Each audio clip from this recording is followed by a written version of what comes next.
Our story opens with Daisy, a maid working for the Weatherwoods family. Every morning, she cleans the front entrance and waters the flower beds. But as she explains, this isn't even supposed to be her job. Watering the plants belongs to the gardener. The problem is, there are only 3 servants in this entire mansion, so they have to handle everything themselves. The reason is simple. The master's wallet is seriously tight. Daisy is clearly exhausted, wiping sweat from her face as she pushes through her chores. Meanwhile, 3 men are standing outside the front gate. One of them, Baron Fadergale, is annoyed that Daisy seems to be ignoring them. His companion asks if she can even hear them, but the Baron insists she can. Before they can press the matter, someone spots the head maid rushing their way. The head maid throws the gate open and confronts the Baron directly. She wants to know if he's come again and makes it clear what she's told him before: there will be no selling of this mansion. She tells him to go back. But the Baron calls her impudent and claims he didn't come for that today. He says he must meet the new Viscount Weatherwoods. The head maid apologizes and tells him the master is currently away. The Baron doesn't buy it. He points out this is the 3rd time she's used that excuse just this month. He's been watching the place, and the only people leaving the mansion are the 3 servants. He gestures toward the building, noting that the weather always seems strangely bad right there, and rumors are already spreading around town that this is a ghost mansion. He can't believe they're letting a once magnificent estate fall into such a shabby state. The head maid tries to stop him, but the Baron shoves right past her. He says he can't tolerate this anymore. If his dear friend, the previous Viscount, knew his mansion had fallen into such ruin, he'd be heartbroken. Looking around the hall, the Baron mutters that time really flies. It's already been 4 years since the old Viscount died in the Magic War, and the memories are clearly weighing on him. The head maid follows him inside and firmly tells him to leave. Instead, the Baron turns his attention to Daisy. He calls out to her, telling her not to just stand there like an idiot, and orders her to come over. She nervously steps forward. He asks how long it's been since the new Viscount left the mansion. 2 years? 3? Daisy simply tells him the Viscount never left. The Baron pauses, thinking to himself that she's speaking rather bluntly. He asks if the Viscount is in such poor health that he can't even come outside. Daisy looks at him directly and says no. He's healthy. The Baron doesn't give up. He launches into a dramatic story, claiming the former master entrusted the new Viscount Weatherwoods to him, his closest friend. He even wipes away tears, saying he only wants to fulfill his responsibility. He asks Daisy one more time if she's sure nothing has happened to the Viscount. Daisy simply says yeah. Nothing. The Baron's face twists with rage. He shouts that a mere maid is being insolent, and he lunges at her. But in the next moment, he's on the ground. His men don't fare any better. Daisy stands over them and says she's holding back. The head maid rushes in, calling out Miss Daisy's name. She scolds Daisy, reminding her that maids must always endure things.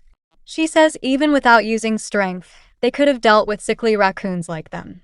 One of the Baron's men pulls himself up and charges at Daisy, saying she seems to know how to fight. She drops him instantly. The head maid turns to Daisy and asks if she expects her to believe that was holding back. Daisy claims her right hand is just in the middle of a rebellious phase. The head maid tells her she'll discipline it later. Outside, Daisy grabs a shovel and asks if they should bury the men around there. The head maid tells her not to say something so horrifying, then casually suggests placing them in front of the mansion or cutting off their heads as an example. After a pause, she changes her mind and tells Daisy to just sit them down normally. Very normally. So Daisy drags the 3 unconscious men outside the mansion gates. Afterward, the head maid reassures her. Since it was technically self-defense, they should be able to wrap this up properly. She tells Daisy to trust in the Weatherwoods family. Daisy thinks to herself, what else could she do? She's a maid, and the other woman is the head maid. When your superior tells you to do something, you do it. That's what she believed. But the next scene cuts to a dark room. Daisy is sitting at a table across from 2 men. And she reveals the truth. They say another name for a maid is hardship, and in the end, she was sued by the Baron for assault and intimidation. The story flashes back to a few days ago. Daisy Pago is being interviewed by a middle-aged woman wearing glasses and holding a red feather quill. The woman calls candidate number 38 to come in. When Daisy enters the room, she remarks on her beauty before asking for her name. Daisy introduces herself as Daisy Pago. The interviewer is immediately taken aback by her surname, noting that it is the same as Andert Pago, the hero of the Magic War. Daisy quickly brushes it off, saying it is a common name. The interviewer continues with the formalities, noting that Daisy's family consists of one younger brother, and her height of 170 centimeters is quite tall for a woman. She tells Daisy that this will be an advantage for the job she applied for. When asked why she wants to become a maid, Daisy gives a blunt and straightforward answer: money. The interviewer nods at the response, then asks what kind of employer she is looking for. Daisy's reply is unexpectedly dark. She says she wants a mansion so harsh and dreadful that two people could be working together and not even notice if one died. She wants a cruel employer who squeezes every last drop out of their workers. The interviewer looks completely confused. But Daisy adds that it sounds just right for her purposes. The interviewer suddenly gets excited, telling Daisy she is very lucky. She explains that she has secured a position at a mansion located in the bustling district, one of the most prestigious noble families in the empire. She hands Daisy the address. However, the interviewer has one final request. She asks Daisy to last at least 1 week before quitting, just so she can get her referral fee. Daisy arrives at the Weatherwoods estate.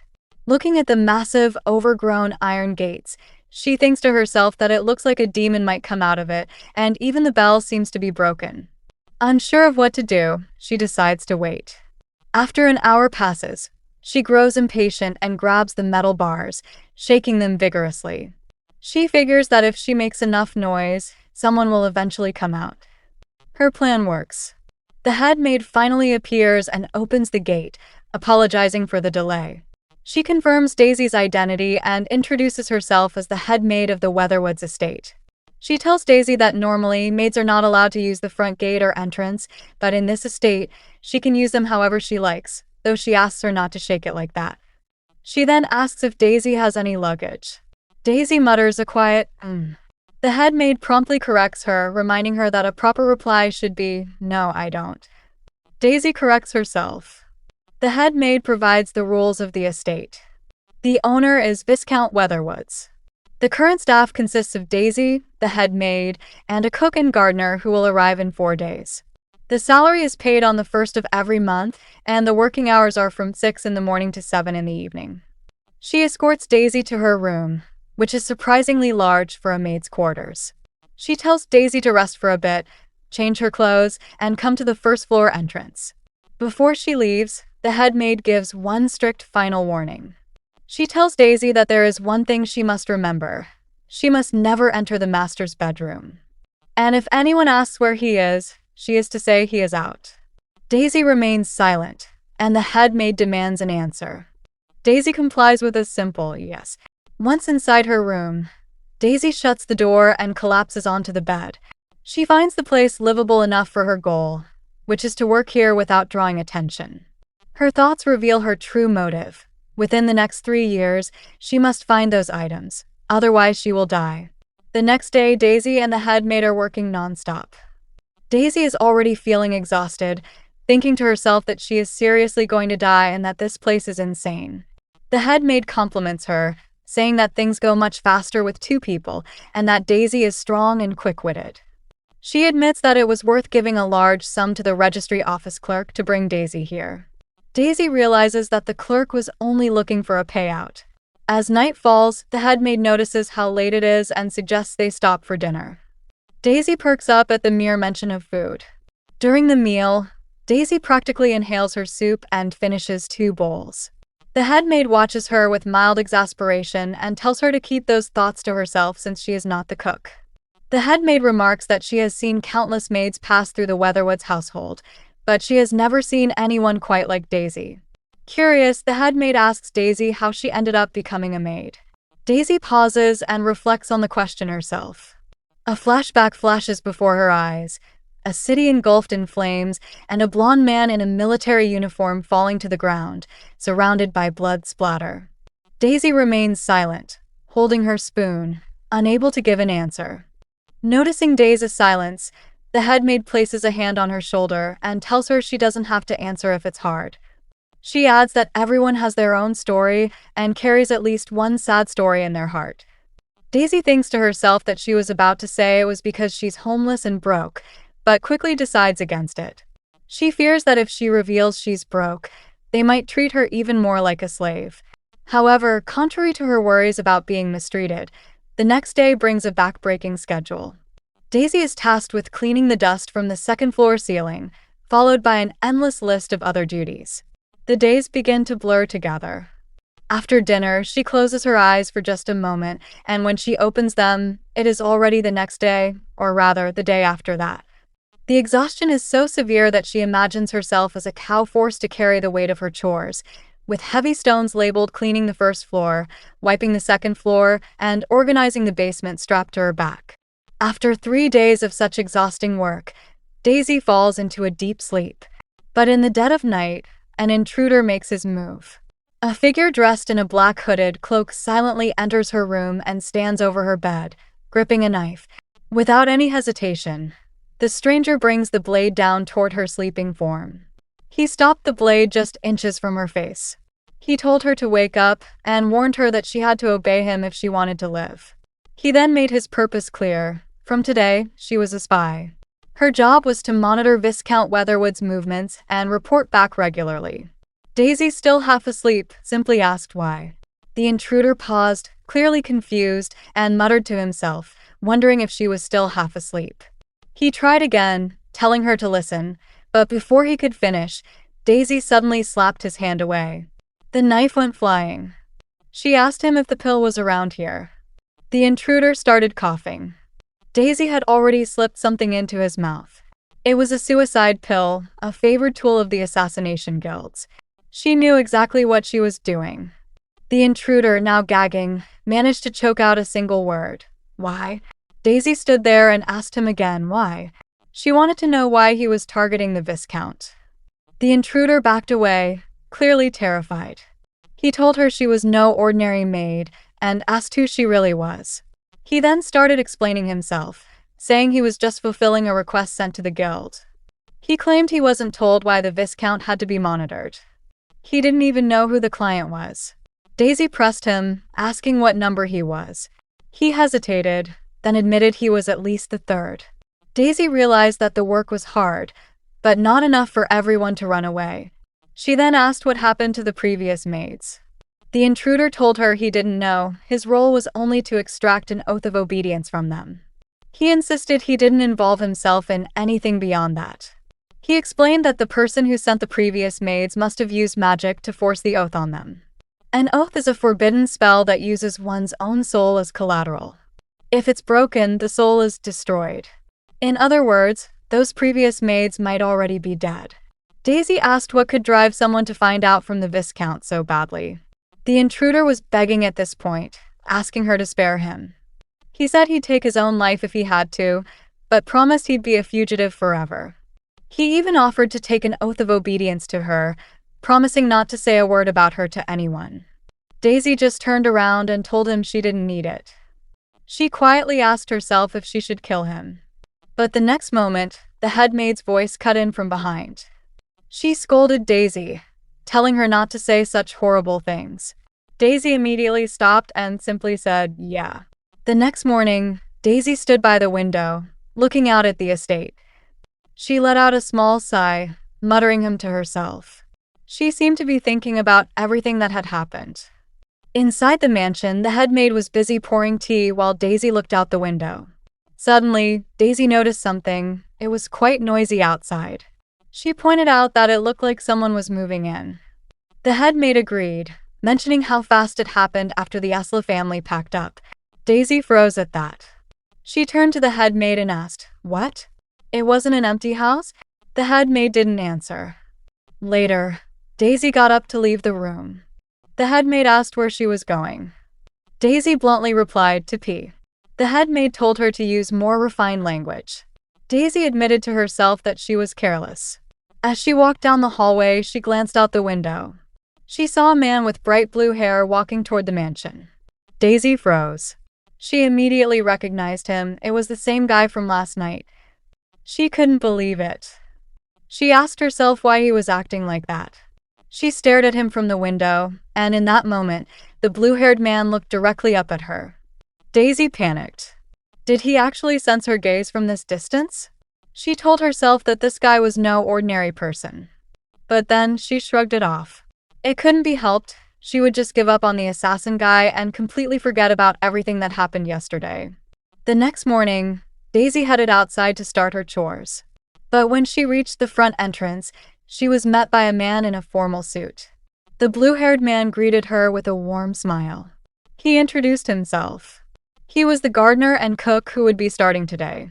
That was the first meeting between Lou and Daisy. After their first meeting, Daisy wasted no time voicing her suspicions to the head maid. She told her directly that Lou needed to be fired. The head maid paused, asking who she was talking about. Daisy clarified she meant Mr. Lou. The head maid pointed out that he was certainly not an ordinary man in many ways, but Daisy argued that was exactly why he was dangerous. She insisted they fire him.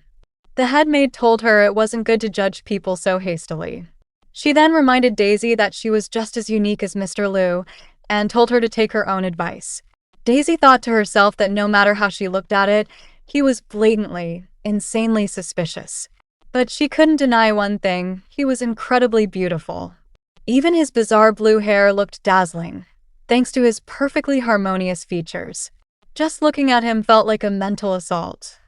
Lou introduced himself again, asking how he should address her. The head maid told him she could just call her the head maid. She then struggled to find the right words, telling him he was the chef and gardener. Lou nodded politely, saying he understood. But then he made a very strange comment.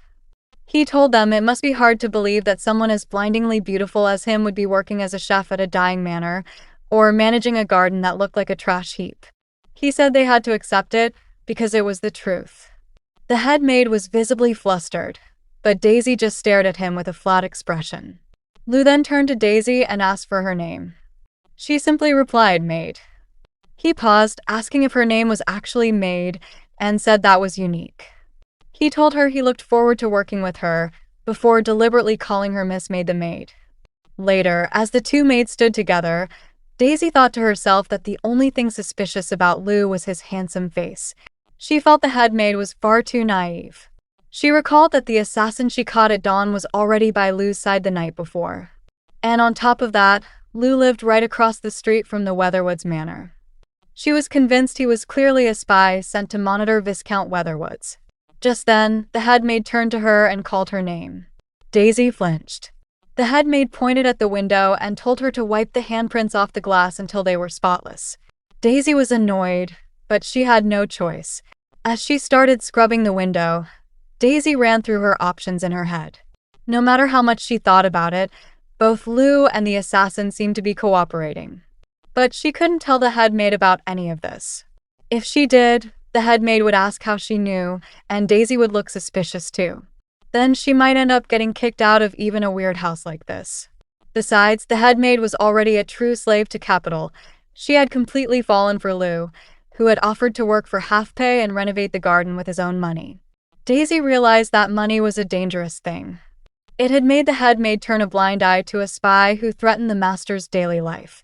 Daisy thought that at times like this, she should just have a physical talk with Lou to make him spill his guts. She went outside to confront him directly. Lou was kneeling in the garden, and without looking up, he asked if she had something to say. Daisy asked him who he was. Lou stood up and casually reminded her that he'd already told her his name was Lou. He then called her Miss Maid the maid again. Daisy corrected him. She said she wasn't asking for his name. She was asking who he really was. Lou smirked. He asked if that meant she wanted to get to know him on a deeper level. Daisy's eye twitched with irritation. She told him they weren't at that stage yet and demanded that he stop playing coy. She wanted to know why he came here. Lou leaned in close, getting right in her face. Daisy didn't back down. He smiled and told her it was simple, he was a fan of hers. Daisy's face instantly cringed in disgust. Lou then added that he found some pervert tied up in his house last night. He said he was quite impressed by the way she boldly locked up a complete stranger. Daisy asked if he was saying that was the reason he entered the manor. Lu laughed and said, "Of course not." He immediately cupped his hands around his mouth and shouted for the head maid. He accused Daisy of slacking off and hitting on him. Daisy was furious. She thought to herself that he wasn't just suspicious, he was despicable. And how petty of him to bring up the head maid like that. The head maid came out and called Daisy's name. She said she heard someone mention slacking off. She added that hard work makes dinner taste better. Daisy just stood there in silence. That night, she worked her tail off, but when she finally sat down for dinner, the food still tasted like garbage. Cutting back to the present, we see Daisy and the head maid sitting together in a dark room. Daisy is wondering what happened with the lawsuit. She gives the conclusion first. The Baron dropped the charges. The head maid tells Daisy to forget about her background check. It's out of their hands now. Daisy mutters that there are more than a few things weighing on her mind, but the biggest problem is still Lulu, wearing a straw hat, approached her in the garden. He asked a very blunt question. "Did you kill the Baron?" Daisy countered, asking if he buried him. Lu shook his head. He told Daisy she must not say such things in public. Then he brought up the proper way to handle a life debt. He acted out a dramatic speech, saying that in times like these, a person should say, "You helped me, sir. I shall carve this day into my very bones and never forget it until the day I die. As a token of my gratitude, I shall become your slave. Please, master, let me lick your feet." He then asked Daisy if she wanted to try it. He leaned in and grabbed her shoulders. Before she could react, he pulled back. He grinned and told her that this guy already took care of it. Meanwhile, in another part of town, two men in suits were watching Daisy and Lu walk away. One of them asked the other if he was really going to just let her go like that. The other man crossed his arms and said yeah. He explained that they received orders from the higher-ups to investigate Daisy Pago's background, regardless of the incident with the Baron. The first man asked what they could do, since the Baron dropped the charges. He pointed out that they couldn't investigate further, even if they wanted to. He added that the Baron making all that fuss about it was strange too, and wondered if there was something more to this. The second man looked down, his expression darkening as he revealed a crucial detail. That Maid was one of the few survivors of Queen Island. Back at the manor, Daisy and Lu were sitting together on the steps outside. Daisy had her chin resting on her hand, looking bored. Lu was holding a basket of potatoes. He called out her name, saying he believed he had yet to receive a proper thank you. Daisy glanced at him with a blank expression, clearly not interested. Lu pressed on, asking if she was truly worse than a dog, since even dogs are known to repay kindness. Daisy just stared at him with an annoyed look, her eye twitching. Finally, she gave in. She muttered a quiet, "Thank you." Lu smiled and repeated the word back to her, asking if that was really a thank you. He then told her that if she was truly thankful, she should pay the price. Daisy immediately shut him down. She told him she didn't have any money. Lu walked closer and stood right in front of her, then told her it wasn't about money. He said that from now on, she shouldn't do such ignorant things. He told her to always use her head first. And if she ever found herself in a situation where she had to dispose of a body, she should notify him first. Daisy's face twisted with anger. A cross-shaped vein popped on her forehead. She asked him why on earth she should do that. Lu just smiled and told her it was simple, right? Just then, the head maid came running out, looking flustered. She called out to both of them, asking if they were all right. She said she didn't expect the Baron to file a lawsuit so quickly. Lu and Daisy both turned to her calmly. Daisy said she considered it self-defense. The head maid explained that she was planning to settle it through the family's influence, but the other side was just too persistent. Daisy and Lu exchanged a look. The head maid then noticed the time and mentioned that it was getting late. She asked Lu if he could prepare dinner for them. Lu smiled and said that if the head maid was asking, then of course. He chuckled and said he'd show off his skills a bit since this was a special occasion. The head maid clasped her hands together with a happy expression, saying she couldn't wait to see what he was capable of. Meanwhile, Daisy stood there clutching the potato basket. A dark, angry aura surrounded her. She glared at Lu and called him a fox-like bastard in her head. She thought to herself that at this rate, the head maid was going to fall for his charms all over again. She gritted her teeth and silently swore that she was the only one who could stay sharp. Soon after, Lu was in the kitchen, quickly peeling potatoes with impressive speed. He tasted the stew, then casually tossed a bit of seasoning in, looking completely at ease. He set a bowl of potato stew down on the table and told them to eat. He explained that the only ingredient he brought that could be called food was potatoes, so he kept it simple. The head maid took a bite and immediately looked amazed. She told him this was easily the best meal she'd had in years. She said she felt guilty for hiring him at half pay. Lu smirked and replied that if only someone hadn't been peeling the potatoes as slow as a turtle, he could have served it sooner. In a chibi cut-in, Daisy was shown sweating with a potato in her hand, looking completely stressed.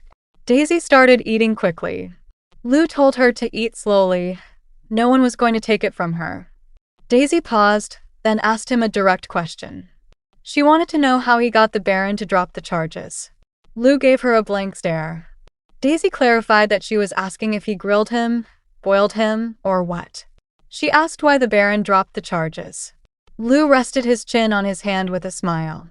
He asked her if she thought he might be a noble higher than a Baron. Daisy just stared at him. He continued, saying he was curious why she would assume that. Then he went on a long, boastful monologue, describing himself as elegant, refined, wealthy, kind, intelligent, and highly self-aware. A chibi Daisy stood next to him with a flat, disgusted expression, holding up a sign that read, "Top-tier self-objectification." But then Lu changed the subject. He noted that he didn't know she could speak in such long sentences. He told her to keep chattering away like that from now on, instead of cutting her words off like a simpleton. Daisy's eye twitched with irritation. She thought to herself that she supposed she could look like a simpleton to him. But she then silently wondered if he didn't realize how much she loathed the fact that he was the one making her talk more. Just then, Lu slid his own bowl of stew toward her. He asked if that look meant she wanted his stew as well. Daisy's eye twitched again. She grabbed the bowl and thought to herself that fine, the stew was innocent. Lu then stood up and said that since he'd lost his stew to her, he should probably be heading out. He added that he would charge her for the overtime later. The head maid smiled and told him, "Okay, see you tomorrow." With that, Lu turned and walked out the door. After he left, Daisy sat there, her face slightly flushed with frustration. She thought to herself that the stew was delicious, but it was still bothering her. She stared down at the empty bowl and admitted that working with someone this suspicious didn't sit right with her. She walked through the dark, empty hallway with a lit candle in her hand, her expression serious. She told herself that so far, she had two hypotheses regarding his identity. Hypothesis 1. He snuck in to monitor Viscount Weatherwoods, just like the assassin. Hypothesis 2. Like the investigator said about the higher-ups being interested in her identity, he knew about her past and followed her here. She stopped by a window and looked out at the massive mansion grounds. She asked herself out loud, what were the chances of it being the latter? That night, Daisy tossed and turned in her sleep, her face twisted in distress. A flashback hit her like a wave, fragments of a battlefield filled with shattered glass and the echo of her own desperate voice crying out a name, Endert. Endert. In the memory, a man in a military uniform was shouting at her to stop this instant, telling her it was a direct order from the commander-in-chief. But Daisy back then, still in her past form, didn't listen. She told him she didn't need permission. She was acting on her own. The scene shifted. A white-haired man in uniform looked down at someone on the ground, saying, "Farewell, Raffaello." A figure in a dark cloak fell back, and the white-haired man ordered, "Return at once, Endert Pager." A massive shockwave erupted, and then the memory shattered like glass. Daisy woke up with a gasp, clutching her chest. She let out a heavy sigh, sitting on the edge of her bed. She wondered to herself if Lu knew. Then the narration laid out her past in full. 14 years ago, in the war waged by the Archmage Mephisto to obtain the power of immortality, Daisy had been the Emperor's sword, the one who protected the fate of humanity. Her other name was Endert Pager. And yes, the gender was different. She explained that after her younger brother died defending their home, Queen Island, she used ancient magic to change her body into a man's. She lived under her brother's name for years. She managed to kill Mephisto and fulfill her destiny. But she woke up back in her original body. And as luck would have it, 4 years had already passed. She was left with only 3 years to live. Daisy rubbed her face, frustrated. She told herself this wouldn't do. It was interfering with her sleep. If she got fired because she was late from sleep deprivation, it would be her loss. She realized she had no choice but to ask Lou directly. She got up, threw on a robe, and headed outside.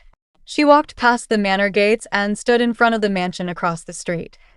She thought to herself that getting over the wall wasn't the issue. But should she knock, or just break it down? Just then, the front door swung open. The silver-haired assassin from earlier stepped out, adjusting his bow tie. He looked at her with a smirk and said, "Quite a surprise, isn't it, Maid?" He told her that his master said she would be coming around this time, so he had been waiting for her. Daisy stared at him with a deadpan look, then asked, "Master?" A thought bubble popped up with a question mark as she wondered if he had become that guy's butler. The assassin confirmed it. The master told him to relay a message. Daisy asked what message. The assassin cleared his throat and delivered the message verbatim. "Tell Ms. Daisy when she arrives. Instead of wasting time on a foolish brand, why don't you practice peeling potatoes?" That's what he said. Daisy's face immediately flushed with anger. The assassin suddenly started sweating and panicking, shouting, "I didn't say it." Those are the master's words. But Daisy wasn't buying it. She narrowed her eyes and asked, "Are you two in league?" The assassin gave a cold, composed smile. He asked her, "In league? Have you forgotten that you were the one who locked me in here?" He then added, "Just as the master said, you must have some sort of amnesia." Daisy crossed her arms and told him she stayed here of her own free will. The assassin glanced at her outfit and said he found that hard to believe. Daisy shrugged and said she just yielded. The assassin leaned in, flashing a smug grin, and said it was only natural for the weak to yield to the strong. He then dropped a warning. He told her she may not know it, but the master was incredibly terrifying. Daisy's expression turned serious. She repeated the word terrifying, then asked if the mansion was under a concealment magic. She thought to herself that here, she could be free from the guild's surveillance. So for the time being, she planned to stay here and figure out her next move. She then considered the fact that there was high-level magic on the manor, magic that even she didn't notice. And not to mention, Lou was skilled enough to strike fear into a seasoned assassin. She silently admitted that her gut had been right back then. Since returning to this body, she hadn't picked up a sword once. If she had fought Lou right away, it might have been very dangerous. She looked at the assassin and asked, "Your master. What are the chances he's the client?" The assassin paused and said it was hard to say. The master didn't seem like the type to hire the assassination guild. But one thing was certain, the master was interested in the Weatherwoods. Daisy thought about it. The fact that Lou knew she was coming proved that he had some ability to predict things. He didn't seem to be lying, and survival was his top priority right now. So he had no reason to lie to her. She held out her hand and proposed a deal. She suggested they share whatever information they find on each other. The assassin was hesitant, asking why he should agree. Daisy held up her fist with a red cross popping out and firmly told him, "Once a week at this time in this spot." The assassin sighed and shook her hand, agreeing to help each other out. But then he paused. He told her there was one thing he'd like to ask. Daisy raised an eyebrow. With a completely serious face, the assassin asked, "Do you have any tips for washing blankets?" Daisy just stared at him.